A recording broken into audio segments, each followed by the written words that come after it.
Good morning and welcome to the Weekend Weird Files. As you know, I'm your host, Andrea. Well, it's been a little while since I did the week's weird headlines, so that's what we're going to be doing today on this episode. Triple M Studios proudly presents the Weekend Weird Files, and here's your host, the weirdest one of all, Andrea Lee.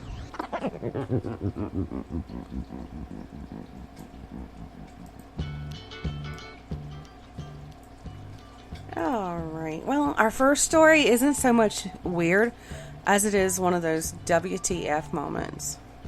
Two teenage girls in Texas came upon a dead body, and what do?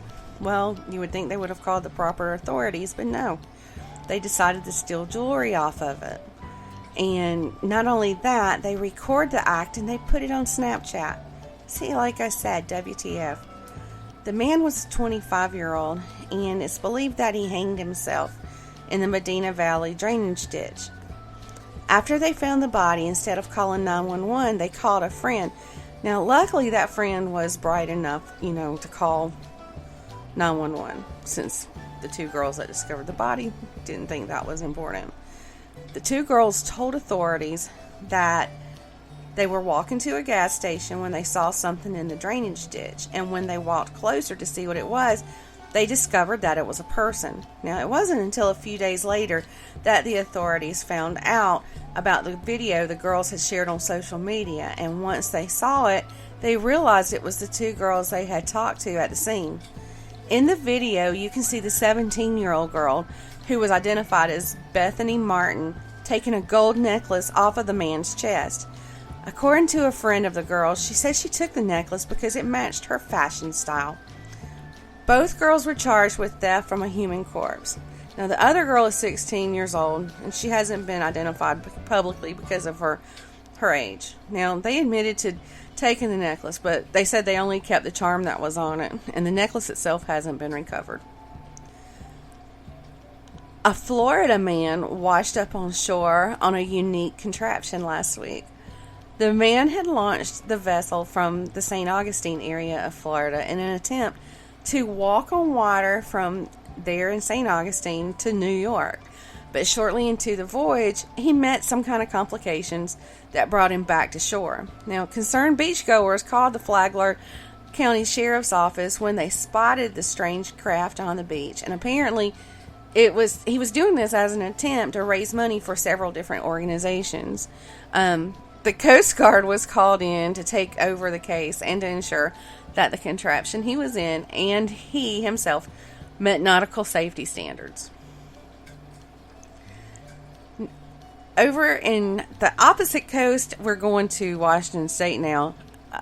A Washington State man who was dressed in a yellow dress stole a bus and later drove a front-end loader into his estranged wife's home. Authorities were first alerted to the man when he drove off in a privately owned bus owned by Osprey Rafting. The man has been identified as 39-year-old Andrew S. Loudon. The responding authorities spotted the bus as it ran a red light. The driver refused to pull over when deputies attempted to stop the bus, and soon the deputies gave up the chase. Now, soon after that, a neighboring county's sheriff's department, its deputies picked up the chase, but soon they had to abandon it as well. Now, the reason they had to abandon these chase is apparently in Washington State, there's new police reform laws that no longer allow law enforcement to pursue a fleeing vehicle unless there is a probable cause that a serious felony occurred. The following day, the man was taken into custody, and he was wearing the same yellow dress. He must have really felt comfortable in that dress. Police say he had stolen a front-end loader and driven it through the home that he once shared with his estranged wife. Now, that wife wasn't at home when this happened because she had heard that he was nearby, so she left. Photos from the scene show extensive damage, including a car that is flipped up and sitting on one bumper while the rest of it is kind of leaning over and resting on the roof of the home. Loudon had just been released from a psychiatric facility the day that he stole that bus.